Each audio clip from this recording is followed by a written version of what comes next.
Hello viewers, welcome to review on point. आज हम उस ड्रामे की बात करेंगे जिसका हमने एक भी रिव्यू नहीं किया, बट चूँकि इसकी लास्ट एपिसोड थी यस्टरडे नाइट, तो मुझे लगा कि इस पे बात करना बनता है। थोड़ा सा टाइम लूँगी आपका, छोटा सा रिव्यू करूँगी। तो स्टार्ट। में खड़ा करें क्योंकि उसके साथ ही चलती फिरती बस दैट्स इनफ। बहुत बड़ा और बेहुदा इल्जाम लगा रही हैं आप। शर्म आनी चाहिए आपको ऐसी बात करते हुए। आपको शर्म आई है अपनी बेटी के ऐप ऊपर पर्दे डालते हुए? बस बस बस, बहुत बकवास सुन ली मैंने। अब एक लफ्ज नहीं सुनूंगा। शाबाश मेरे लाल, मुंह तोड़ जवाब दे इन लोगों को। अम्मी मैं आपको कह रहा हूँ, मैं अपनी बीवी के बारे में एक लफ्ज नहीं सुनूंगा। जी, ये हमारी कहानी के हीरो थे मुराद साहब, और ये अपनी माँ से इस तरह से बात कर रहे थे, अपनी बीवी के लिए स्टैंड ले रहे थे। अनफॉर्चुनेटली आई थिंक ये 33 या 32 एपिसोड थी, जो कि लास्ट एपिसोड थी।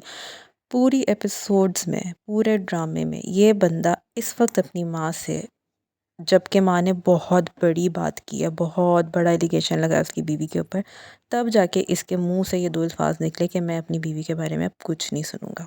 ड्रामे का ऑल ओवर रिव्यू किया जाए तो that was really really toxic drama.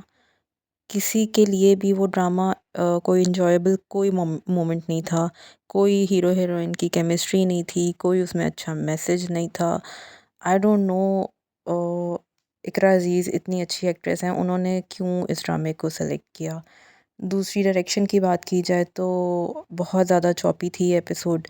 मुझे तो ऐसा लग रहा था कि शायद ये जो शादियों वाला सीन होगा जिसमें मुराद की बहनों की शादी ये कराती है, वो शायद सीक्वल में हो।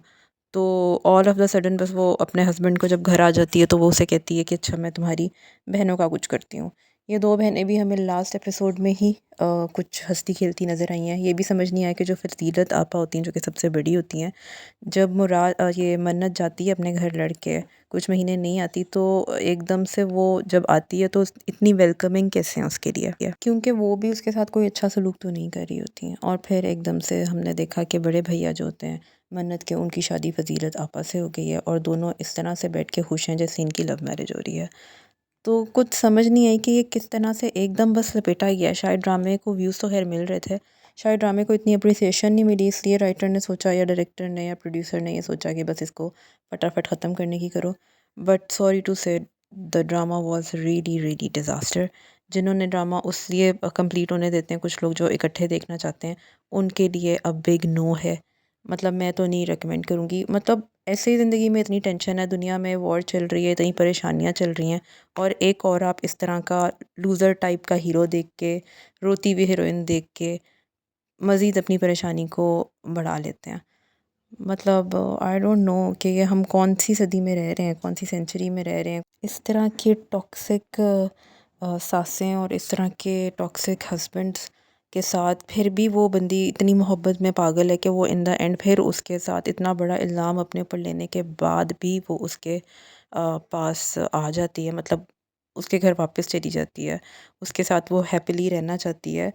ये बंदा नहीं बदल सकता, ये तुम्हें कभी भी इंडिपेंडेंट होना एक अलग बात है। जैसे आपकी मर्ज़ी में भी यही सीन था कि लड़की जो थी वो इंडिपेंडेंट थी, लेकिन स्टिल वो पता नहीं किस रीज़न की वजह से, मोहब्बत में इतना पागल नहीं होता इंसान कि अपनी सेल्फ रिस्पेक्ट को ही खो दे, फिर भी उसके साथ रहती है। इसमें भी यही सीन है कि यार इस बंदे के अंदर कोई स्पाइन नहीं है, he is a spineless man.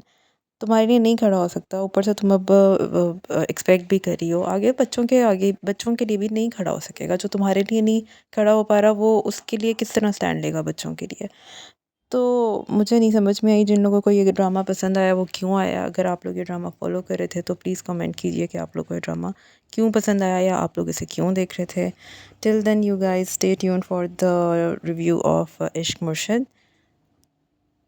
Take care, thank you, subscribe the channel, like the video, share the video.